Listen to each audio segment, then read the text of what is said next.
Hello, and welcome to the 404 Media Podcast, where we bring you unparalleled access to hidden worlds, both online and IRL.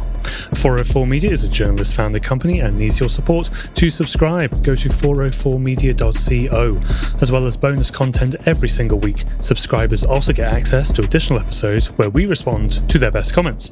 Gain access to that content at 404media.co. I'm your host, Joseph, and with me are 404 Media co-founders Sam Cole. Hello. And Jason Kebler. Hello. On this election day, my landlord has decided to have someone grind the driveway outside. So I apologize in advance, but I guess, I don't know. It's sufficiently chaotic. And hopefully you won't be able to hear it too much. I apologize in advance for that. That's his God-given right to, dig up your driveway during a podcast in a democracy. We allow that. We enjoy that. But yes, we'll see what we can do. Speaking of elections, the first story we have is one exactly about that. We wanted to publish it on this day. And the story is inside the plan to use AI to purge voter rolls. Yes, we did it. We found an AI angle for an election day story. People didn't think it could be done. We were able to do it. So, Jason, first of all, because there's a lot of moving parts here, it's pretty complicated. Let's just start super basic. What is Eagle AI exactly? I guess maybe to preface this about finding the AI angle, there is dispute as to whether this is like actually AI. It like many other AI startups, this is something that has appended AI to its name and called itself AI, but it is like unclear whether I would call it artificial intelligence. It's basically like a sophisticated database program that was created in the aftermath of the 2020 election. There have been many sort of like groups spun up to essentially disenfranchise voters. And one of the tactics is to challenge the eligibility of voters all over the country. And this is like, to be clear, there is no evidence of widespread voter fraud or widespread, people voting twice, things like that. Like if people vote twice, they're often caught. And some of the few cases where I have seen that, it has been like Trump supporters voting twice and getting arrested, things like that. But basically, it's a Georgia organization that created this software that uses like national address change information. It uses newspaper obituaries. It uses like felony arrest record databases and a whole bunch of other stuff. Like property records, things like that. And it combines all of that into a search tool that allows people to automate the system of challenging voter eligibility, which is maybe a little bit complicated, but the way that it works, every state has like different rules, but the way that it works in Georgia, which is where this article focuses on, is there is like a Secretary of State maintained voter roll, like all the registered voters, that is made publicly available. Then what Eagle AI does is it ingests this gigantic roll of eligible voters and it like cross runs it with all these other databases and tries to detect people that it thinks are ineligible to vote. And then somebody using this piece of software could then say, oh, look, you had a bunch of voters who shouldn't exist or shouldn't be allowed to vote, or they're dead or whatever. And it's, as you say, it's almost like a data broker in some ways, right? Combining all these different data sets and coming to, I'll say a conclusion. I don't know how strong that conclusion is going to be, but they're basically trying to streamline that process of calling out potential voter fraud, I guess, right?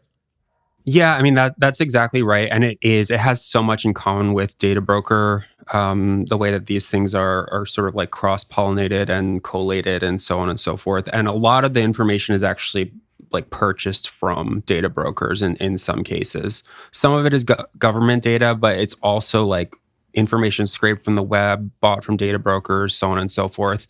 And the interesting thing is, like, theoretically, you want to make it very easy to register to vote and to vote in the United States. We know that because of various voter suppression like tactics all over the country, but predominantly in the South, especially, it has become like very contentious as to like who is allowed to vote. Like, you have Elon Musk saying all these illegal immigrants, undocumented immigrants, although he's not using that term undocumented, are voting, things like that. And that is not actually happening, but there is this like widespread perception that all of these people are voting who should not be voting. And the like quote unquote evidence that is being used in many cases are like typos in voter registration information. One thing that is mentioned in this audio that I obtained is that in Georgia, a lot of the voter registration, like if you live in an apartment, some of the addresses will say like apartment 1, and then the other ones will say like apartment #1. And it's like very simple things like this where there's like, you know, the number sign in the address, and they'll say, well, like that doesn't correlate with the person's government ID. There's no like hashtag in the address here. Like, let's challenge that. And so what Eagle AI is doing is making it very, very simple to generate these challenges in huge numbers. Like streamlines it, and basically. It streamlines it, but also what it purports to do is like, in Georgia, they have a challenge system where anyone can challenge the legitimacy of any other voter.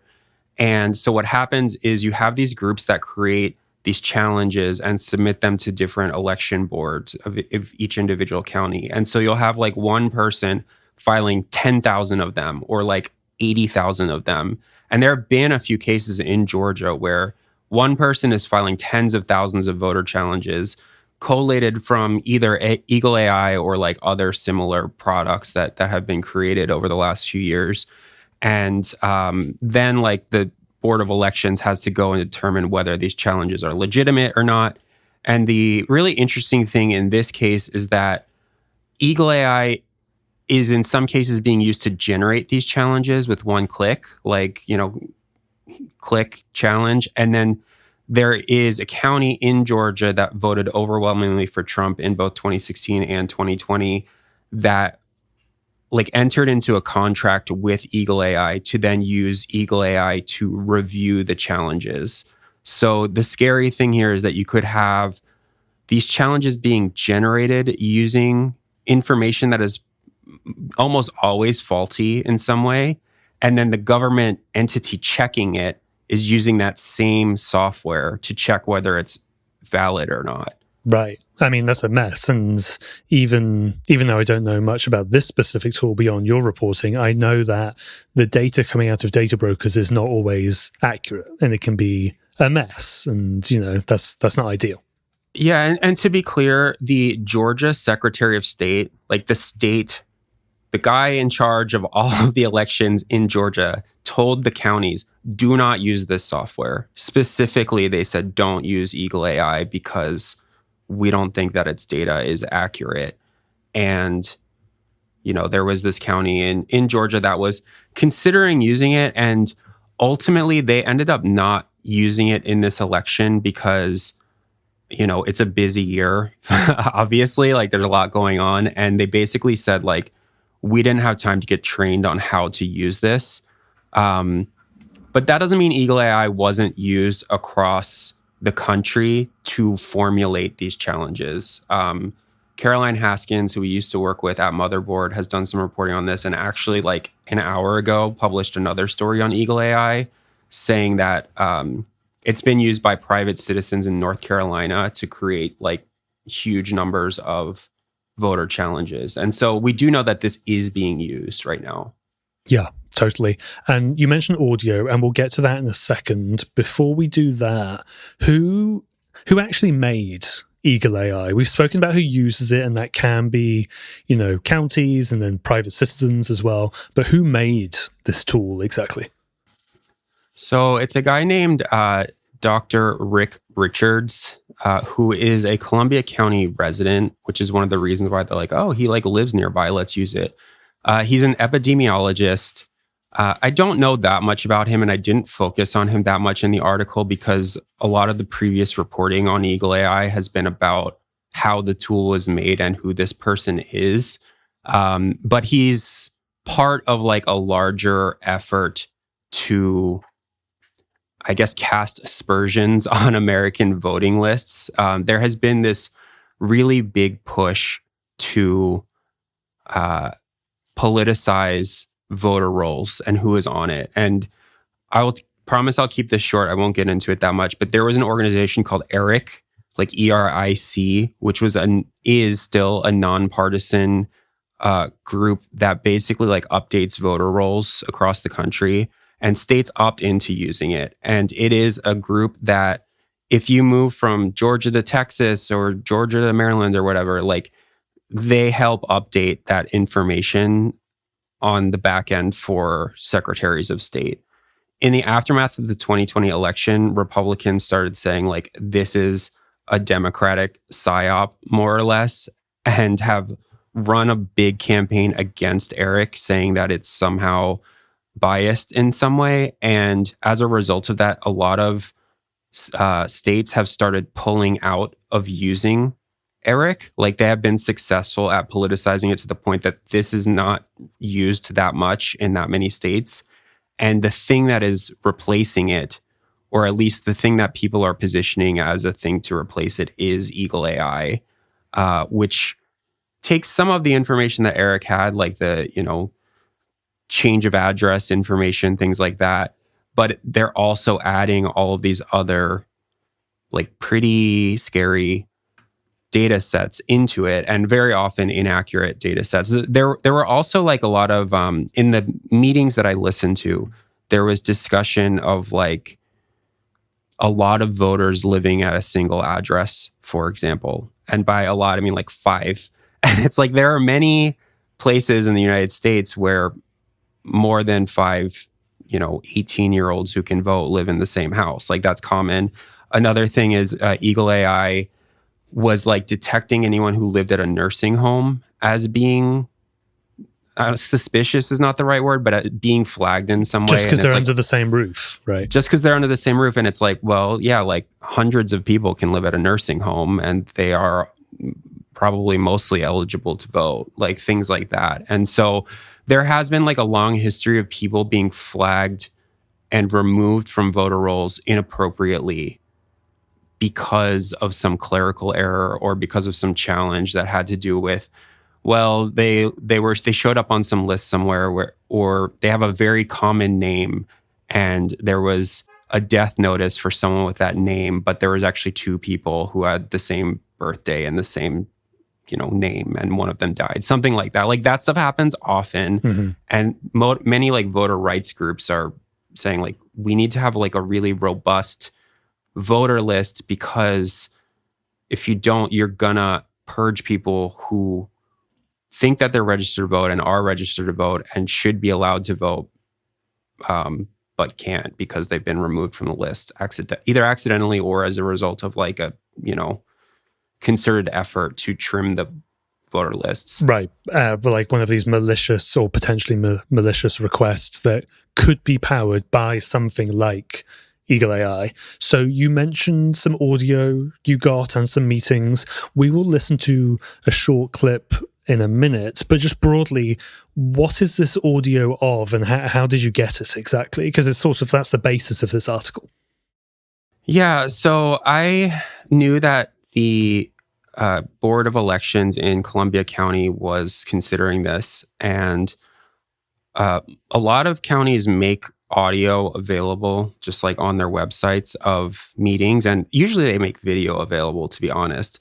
But Columbia County didn't make that available for some reason. So I requested video of these meetings, and they said, "Oh, we don't have any video, but like we're required by law to record it in some way." So they've been recording it on a cell phone for like a year. Just these really important meetings on some person's phone, and they just do the voice memos app on their iPhone and put it on the table. I mean, I think that's what's happening. Yeah, and it is really important. Like I listened to it, and there are many residents there who are like, don't do this. This is really bad. It's like, not, people from nonprofits show up and say like, this is bad for the following reasons, et cetera, et cetera. And, I think being on a board of elections is probably a very thankless, I don't even know if they're paid job. If they are paid, it's probably very little money. And it's like really contentious, unfortunately, in the United States now. And all that being said, it's like the 3 people on the election board in Columbia County, I don't know exactly who they're voting for or what their politics are. And they sort of like have the air of like, hey, yeah, we want to make sure that there's a good election.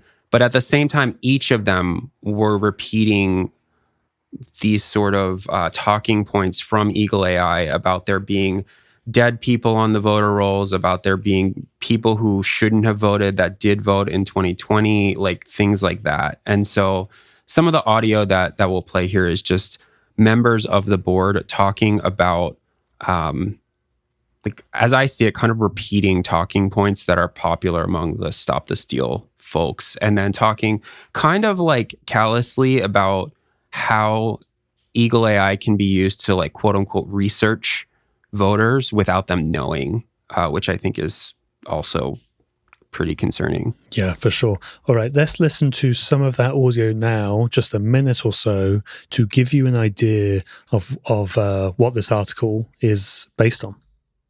I think there's been some misunderstanding. I saw some comments that basically are not true, that said that the software will change things in the voter rolls, or that it will disenfranchise people, or it will cause people to feel that they're being singled out. Well, first of all, they won't know they're being researched, because they're going to be researched because something triggers the research. A death notice, a record in the National Change of Address database, something of that nature. If you can look at a timeline of the way we handle confirming whether voters are still eligible, nothing will change in the steps that we take.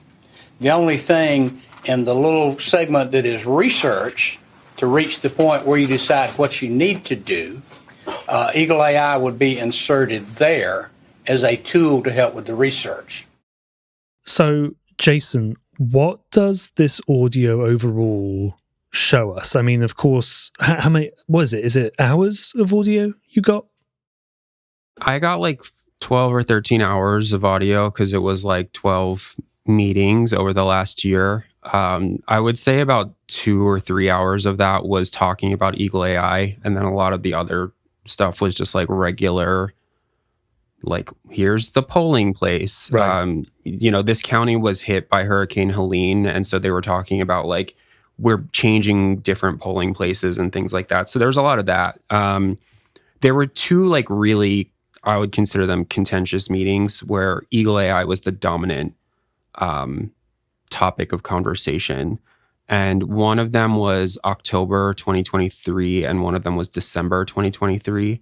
I know that was like a while ago now, but it's all been building up to this, right? It's been building up to this, and they've been working like ahead of time trying to implement it. And then the next time, from what I could tell, where Eagle AI was discussed at length was in the October 2024 meeting. So the last meeting before the election, just last month. And that's sort of when they were like, we think that Eagle AI would be useful for us. Like we want to use it, but we didn't use it because we've just been so busy. And we like have a beta test of it, but we ended up not using it for this election.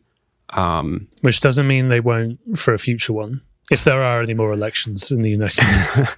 It doesn't mean they won't for a future one. It doesn't mean that it's not being used elsewhere in the country. Right. And that's like why I wanted to get this story out, because it's being pitched really heavily all over the country. And there are definitely election boards that are sympathetic to this idea or this cause. And I think it's important that people know, one, like how it works and how it's being pitched. And 2, I guess there are people showing up to fight this sort of thing. And I don't know. I think that not a lot of people probably go to their local county board of elections meetings. They have them every month, probably in most counties. And it's like some of the people speaking out about this are pretty forceful about it. And I think that, that's very good because it's a really like informed group of people that have shown up to like protest this more or less. Yeah. All right, we will leave that there. When we come back, we're going to talk about a piece of technology that is actually AI. I'm pretty sure it's a Microsoft product that was basically taken off the shelves and then people still had access, and there are a bunch of issues with that. We'll be right back after this.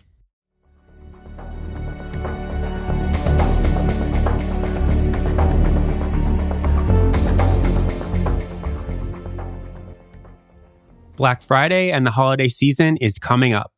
It's a big time for any online store, and it's a good time to make sure that yours is set up in the right way.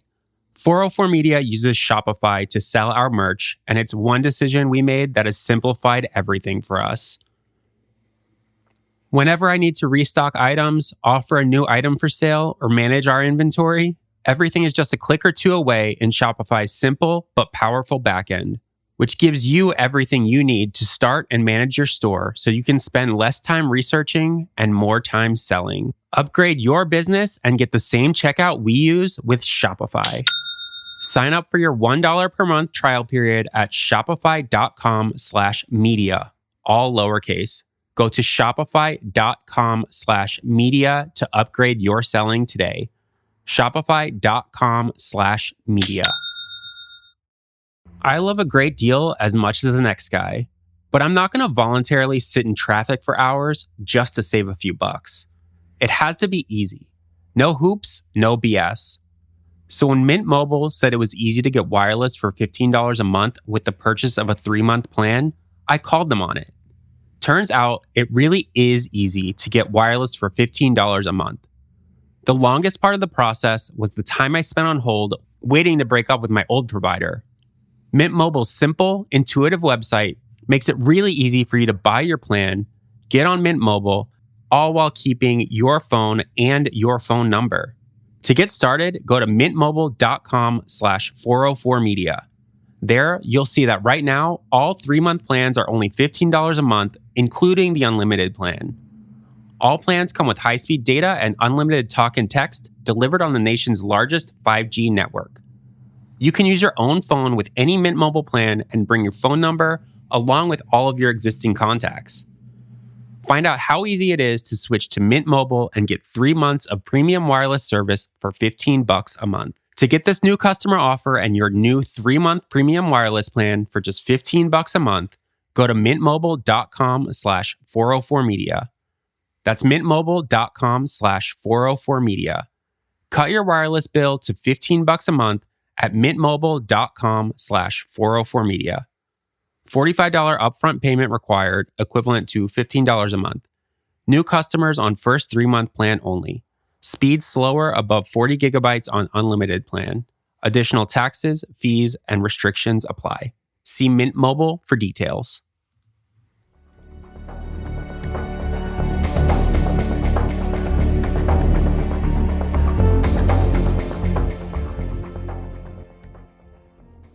All right, and we are back. Emmanuel wrote these 2 stories, but I'm sure Sam and Jason can pitch in here. The first one is Microsoft provided gender detection AI on accident.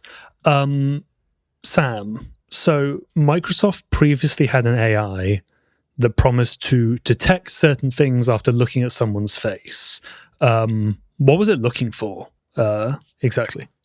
Yeah, so it was, this would be part of like Microsoft's Azure face services, like their face capabilities. And it looked at a bunch of stuff. So it was inferring things like emotional states, parts of your identity, like your gender, age, whether or not you're smiling, whether or not you have facial hair, what kind of hair you have, where you're wearing makeup, things like that. So Yeah, they had this service that basically could look at you and try to evaluate whether you were male or female, and like make a bunch of assumptions based on what it sees. And it retired those capabilities in 2022 as part of this big like responsible AI push. It was this big like splashy news item that Microsoft was saying, oh, we're going to put all these safeguards in for our facial recognition services because we realize that maybe they're not great, or they're not working as intended, or people aren't using them as intended. Maybe they're harmful. And that was one of them. Yeah, we made the Torment Nexus, and then we were like, whoops, my bad. Yeah, you weren't supposed to make the Torment Nexus, and they, of course, did. Right. I don't know. I just find that so funny. And I know that like the development of AI in a technological sense is so quick, right? You know, every week, every month, whatever, we see something new. But it's just interesting that 2022 from a, or slightly before that as well, from a policy perspective, feels like ancient history at this point, where they're like, oh, we shouldn't have done that. We shouldn't have released facial recognition, which can identify your gender or emotional state, are bad. And if you, like, you wouldn't release that today. You see what I mean? And I just find that interesting. Yeah. And it's like, they kind of were like, oops. And, you know, it was like this big positive thing. It wasn't just like, oh, we did it bad. It was, we are responsible by, winding down this particular use, this particular service, because, you know, we're so smart. And that's such a pattern, I think, in AI in general, is you introduce the thing really fast and don't really think about the repercussions of it. And apparently have no one on your team that has ever experienced any kind of prejudice.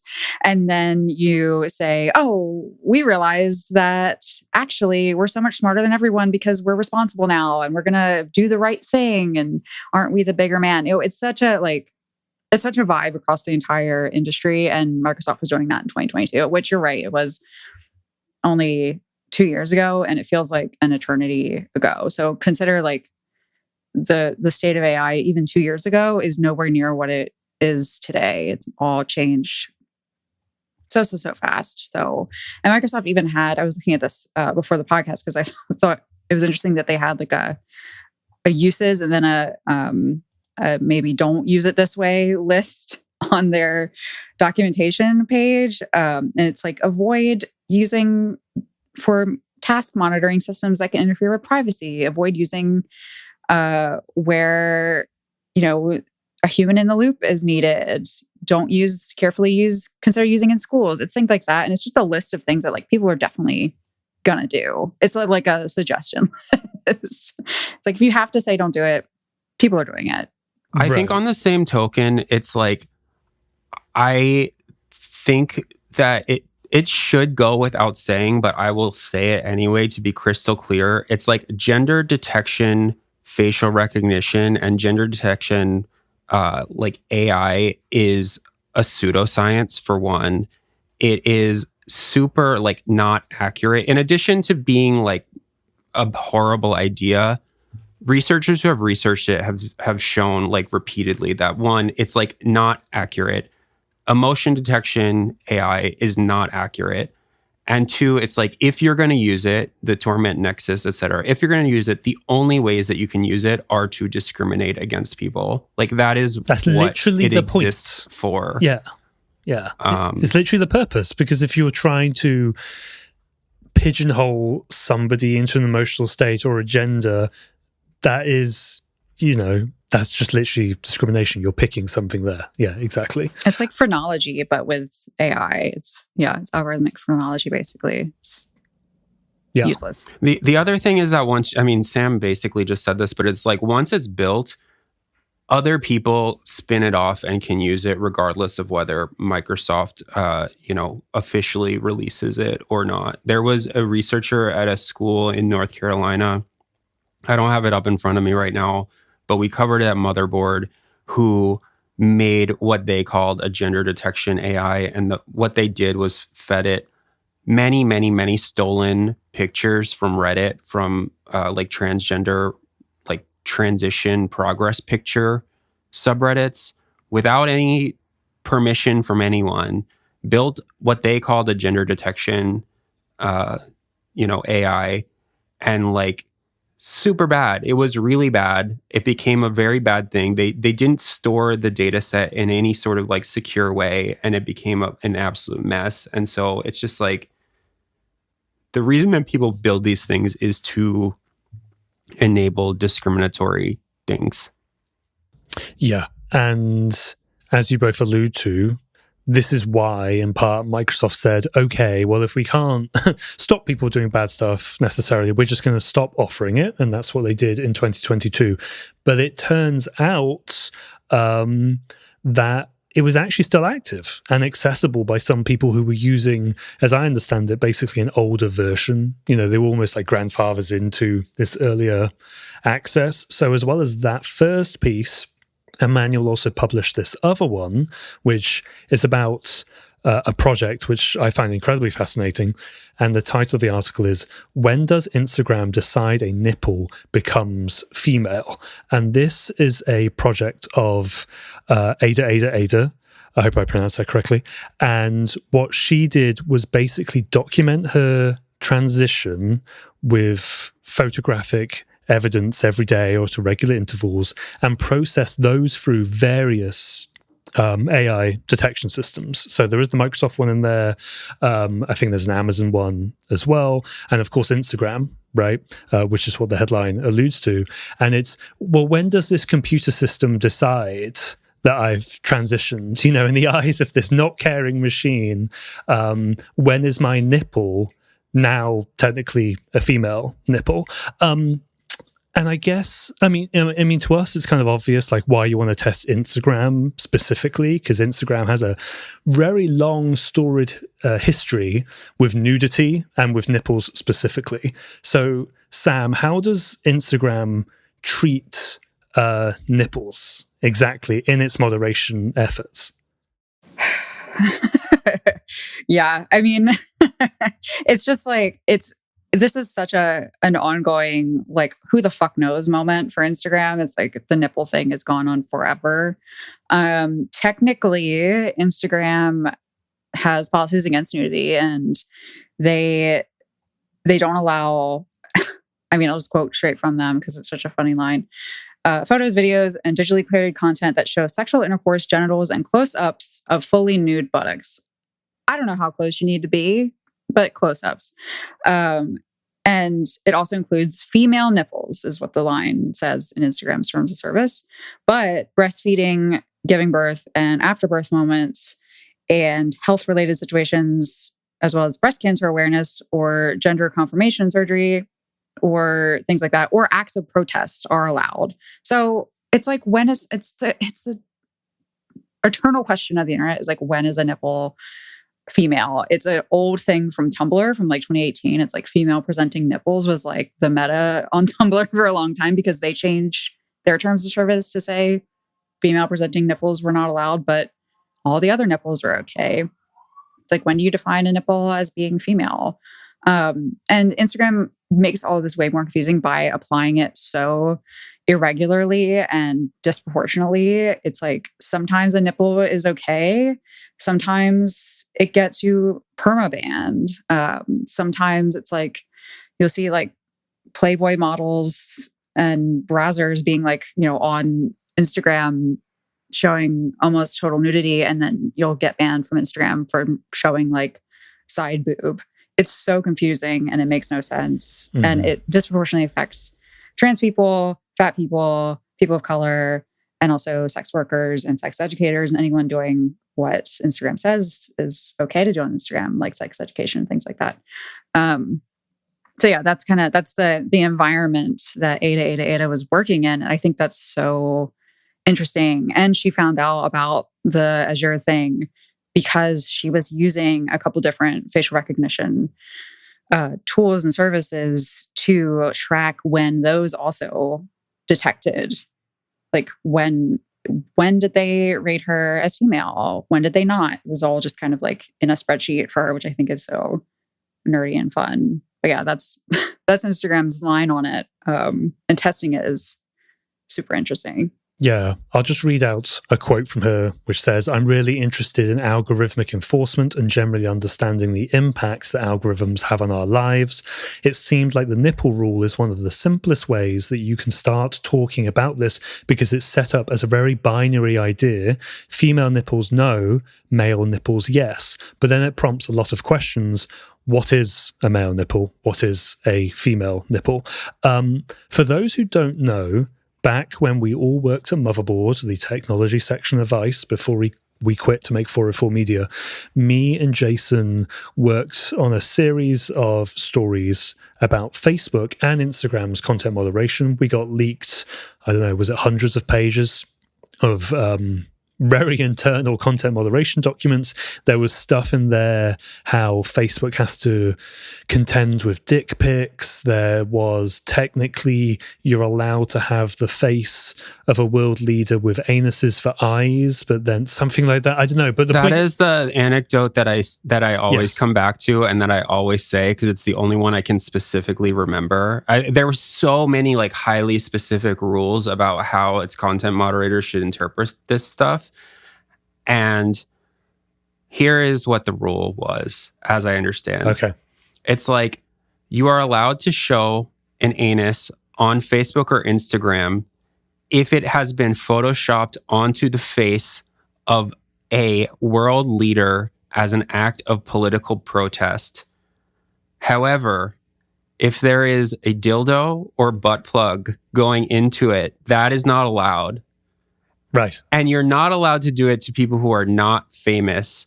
And you're not allowed to do it to celebrities if it is not like clear what the political statement you are trying to make is. Yes. This was like pages of documents with examples and like check marks or like X marks next to them. I don't know if there was actually that, but that was the vibe. It was like allowed, not allowed. And the example was Kim Jong-un. And a Trump one. There was definitely a Trump one as well. But the reason I bring that up is because that is a super specific caveated example, right? You almost have like a flow chart of slightly what is allowed and what isn't allowed. And I find that it's interesting that when you then look at the nipple policy on Instagram, it's like, no, female nipple bad, male nipple good. And it's like so simplistic, almost in the other direction. You see what I mean? Now, to be fair, I haven't seen an internal Instagram document or Facebook content moderation document in several years at this point. And I don't remember one specifically about nipples. So maybe there is nuance that we can't see, you know what I mean? But on the outside, people are questioning it because it's basically a black box, and everything you said, Sam, about how it impacts other people disproportionately. Jason, I think you were going to say something. I will just say very quickly that you got those documents during a period where Facebook was trying very hard to they were investing a lot of money in content moderation, and they were attempting to have like fair, like quote unquote fair rules for everyone. I just did another big story about Facebook content moderation for us about, like, is Facebook even trying anymore? I don't have internal documents on this, but I've talked to people who work at Facebook, recently left Facebook, so on and so forth.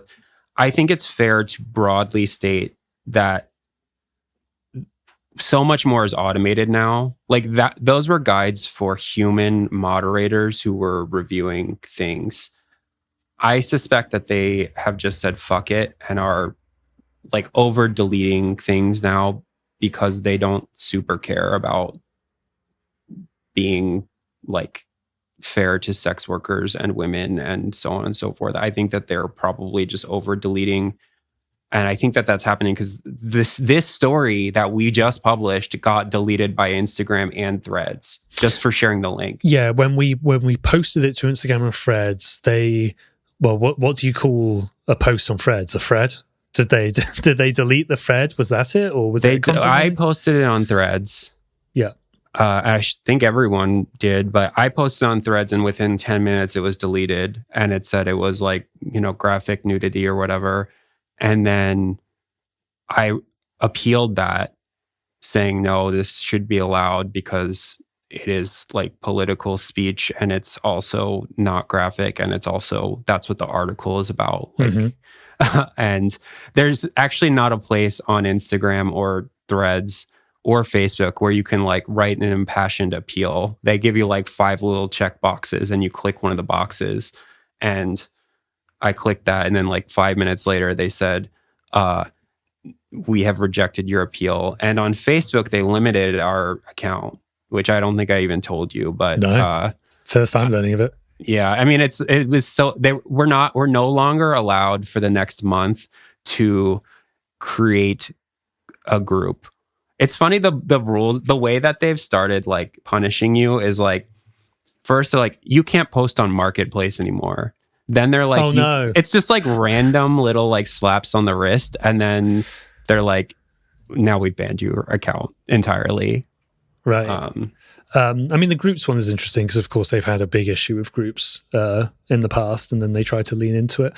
I guess just the last question, Sam, is just what do you think that Ada's project shows us about either Instagram's continued moderation or analysis of nipples, I guess, or even just more broadly? Because I feel like it's still so messy across all of the different services. It's not, you're never really clear where you stand, is sort of my takeaway, but I'm just wondering what you think.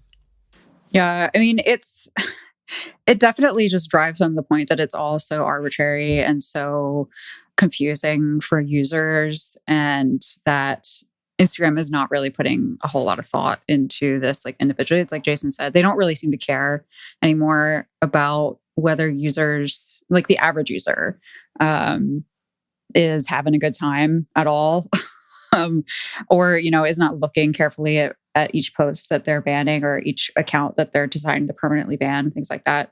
Yeah, I mean, I think these two stories together are just so fascinating and interesting.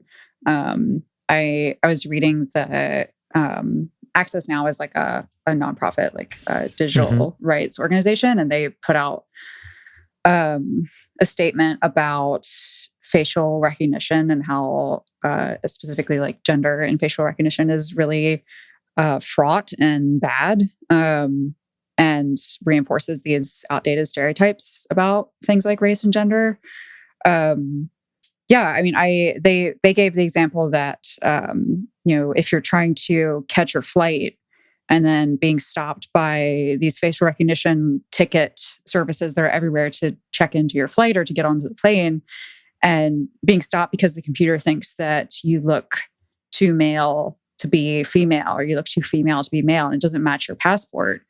First of all, that's like humiliating and frustrating at best, and at worst keeps you from traveling or going places, or, you know, outs you to people around you, things like that. So yeah, I mean, it threatens all of us, things like this. I think people kind of see these stories and they're like, oh, that's like a trans issue, and it's like, it's really an everybody's problem issue. And I think we've kind of seen that play out in the last year, that these services and these surveillance products are everyone's problem. It's just they're affecting people in marginalized positions first and more severely. And, you know, it's definitely, it's coming for all of us. It's already come for all of us. It's, you know, it's something that we're all feeling at this point. So yeah, I think it's just kind of, it's illustrative of that. It's like I mean, she has kind of like a playful attitude about it, but, you know, it's a pretty scary and serious thing that she's illustrating through this.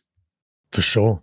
All right. We will leave that there. If you are listening to the free version of the podcast, I will now play us out. But if you are a paying 404 Media subscriber, we're going to talk about the world of info stealers. This is a really in-depth piece I did, looking not really just at the malware, but the entire ecosystem and industry around it. And we're also going to talk about our new partnership with Wired. You can subscribe and gain access to that content at 404media.co. As a reminder, 404 Media is journalist founded and supported by subscribers. If you wish to subscribe to 404 Media and directly support our work, please go to 404media.co. You'll get unlimited access to our articles and an ad-free version of this podcast. You'll also get to listen to the subscribers-only section where we talk about a bonus story each week. This podcast is made in partnership with Kaleidoscope. Another way to support us is by leaving a 5-star rating and review for the podcast. That stuff really helps us out. This has been 404 Media. We will see you again next week.